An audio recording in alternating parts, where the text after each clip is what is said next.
आज मी तुम्हाला नामाबद्दलचं महत्त्व सांगत आहे. नाम हे परमात्मा स्वरूपच आहे. तर मग नाम म्हणजे भगवंताचं नाव, साधन या दृष्टीने देवाच्या निरनिराळ्या नावात फरक नाही. नाम हा जीव आणि शिव यांच्यामधला दुवा आहे. नाम हे साधन आहे आणि साध्यही आहे. नाम सगुण आहे आणि निर्गुणी आहे.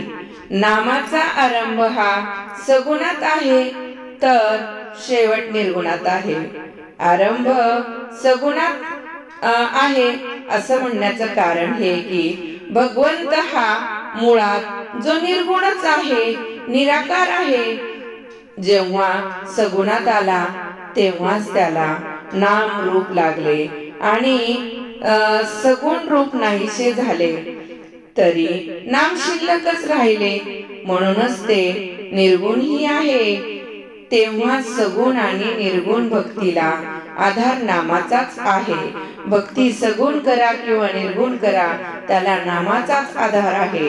नाम हा सत्संगाचा पाया आहे आणि कळसी आहे. नाम म्हणजे आपली वृत्ती आणि भगवंत यांना जोडणारी साखळी आहे. कसंही नाम घ्या तरी ते आपल्याला भगवंताला जोडल्याशिवाय राहत नाही. लग्न झाल्यावर स्त्री जशी नवऱ्याशी एकरूप होऊन जाते, त्याचप्रमाणे वृत्तीचे नामाशी लग्न होऊन ती नामरूप बनली पाहिजे. नाम हे अत्यंत सूक्ष्म आहे आणि वृत्ती सुद्धा सूक्ष्म आहे.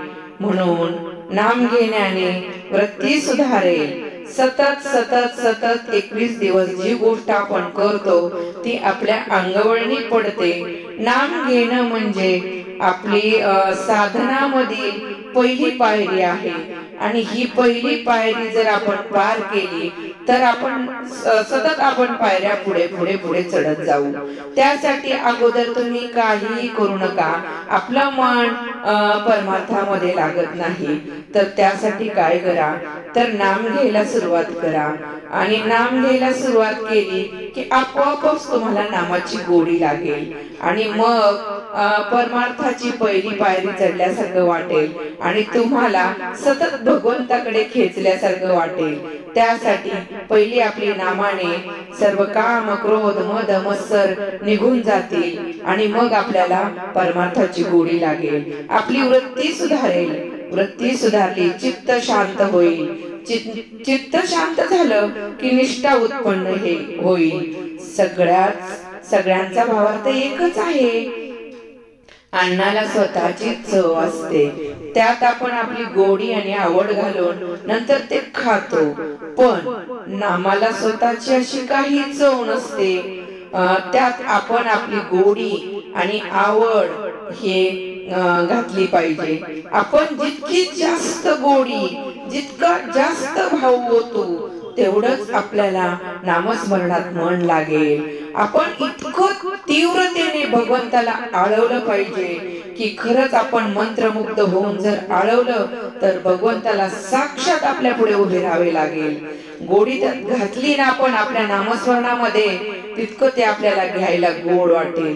पंढरपूरला जायला पुष्कळ रस्ते आहेत, परंतु सर्वांना शेवटी बारीतूनच जावे लागते. बारीत जाऊनच दर्शन घ्यावे लागते. त्याप्रमाणे इतर साधने जरी केली तरी नाम साधन केल्यावरच आत्मस्वरूपाची प्राप्ती होते. आपण नाम घ्यावे, ते नाम ते आपणच आपल्या कानाने ऐकावे आणि ते घेता घेता शेवटी स्वतःला विसरून जावे.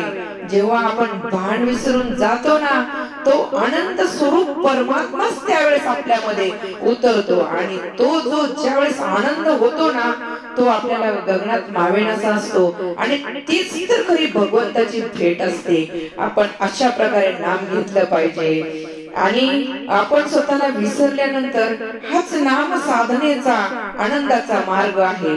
जसे आपलेपण आपल्या नावात आहे, तसे देवाचे देव पण त्याच्या नामात आहे. आपण आज जे नाम घेतो तेच नाम शेवटपर्यंत कायम राहते. परंतु देह बुद्धी जशी जशी कमी होत जाईल तसे तसे नाम अधिकाधिक व्यापक आणि अर्थगर्भ बनत जाते आणि शेवटी नाम हे परमात्मा स्वरूपच आहे असा अनुभव येतो. पाणी हे जसे शरीराचे जीवन आहे तसे नाम हे मनाचे जीवन बनले पाहिजे आणि खरंच नाम इतके खोल गेले पाहिजे की प्राणाबरोबरच ते बाहेर पडावे. अंतकाळ येईल तेव्हा मुखात नाम असावे. अंतकाळी अगदी शेवटी सुटणारी वस्तू म्हणजे भगवंताचे नाम पाहिजे. नामातच शेवटचा आपला श्वास गेला पाहिजे अशी भगवंताला नेहमी विनवणी करावी. प्रपंचातलं तर आपण मागून मागून देवाकडे थकलो. अरे प्रपंचातलं तर भगवंताने आपल्याला सर्व काही दिलेलंच आहे, पण जो करता करवीत आहे त्यालाच जर आपण मागितलं तर आपल्याला प्रपंचातली कुठल्याही गोष्टीची उणीव पडणार नाही. जो करता करवीत आहे, दाता आहे, त्याला स्वतःला त्यालाच आपलंसं करा ना. का मागता तुम्ही? मला हे पाहिजे, मला ते पाहिजे, मला ते पाहिजे. अरे काहीही मागू नका, भगवंताला आपलंसं करा. सर्व काही तुमचं आहे. नाम घेत राहा, नाम घेत राहा आणि अशी सवय होऊन जाते की आपलं नाम घेता घेता घेता घेता आपलं सर्व शरीर नाममय होऊन जातं आणि प्रत्येक श्वासात नाम बसतं. प्रत्येक क्षणाला नाम कितीतरी वेळा आपल्या मुखातून येऊन जातं.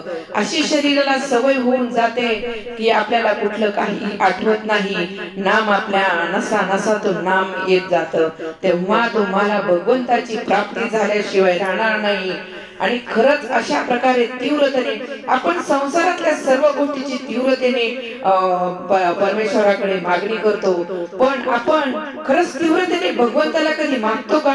एवढी तीव्रता, प्रपंच इतकी तीव्रता जर आपली नामामध्ये असेल, भगवंताला मिळवण्यामध्ये असेल, तर तुम्हाला भगवंत मिळाल्याशिवाय राहणार नाही ही मी 100% खात्री देते. खरंच मला सुद्धा यातलं काही ज्ञान नाही, पण आता जे साधनेमध्ये आनंद निर्माण होतो, आनंद प्राप्त होतो, तो खरंच अवर्णनीय आहे. खरंच आपण नाम अशा पद्धतीने घ्या की भगवंताला काहीही लागत नाही साधन सामुग्री. आपण फक्त मन भावना आपला भाव देवाजवळ ठेवा आणि तीव्रतेने देवाला हाक मारा. पहा तुम्हाला तुमच्या हाकेला भगवंत येतो की नाही ते. आणि खरंच नामात एका आनंदाशिवाय दुसरं काहीही नाही आणि आनंद म्हणजेच तो परमात्मा आहे. आनंद आपल्या जीवनात जर आला तर तो परमात्माच आपल्या जीवनामध्ये आहे असं समजायचं. जो तुम्हाला ज्या वेळेस खरा खुरा वस्तूचा आनंद नाही बरं का, आपल्याला परमार्थामध्ये जेव्हा आनंद होतो ना, जेव्हा खरंच आनंद होतो ना, तर तो आपल्या बरोबर भगवंत आहे असा साक्षात्कार असतो. आणि तुम्ही खरंच समजून जा, खरा खुरा आनंद जर परमार्थात तुम्हाला जाणार, तुम्ही आपलं जप करता, नाम घेता, पण ते मनापासून नसतं, त्यामुळे भगवंताचा आनंद, भगवंताच्या नामाचा आनंद मिळत नाही. आणि खरंच जेव्हा आनंद मिळतो तेव्हा तुम्हाला समजून जा की खरंच भगवत प्राप्ती झालेली आहे आणि त्या आनंदात रमा, आनंद मिळवा, आनंद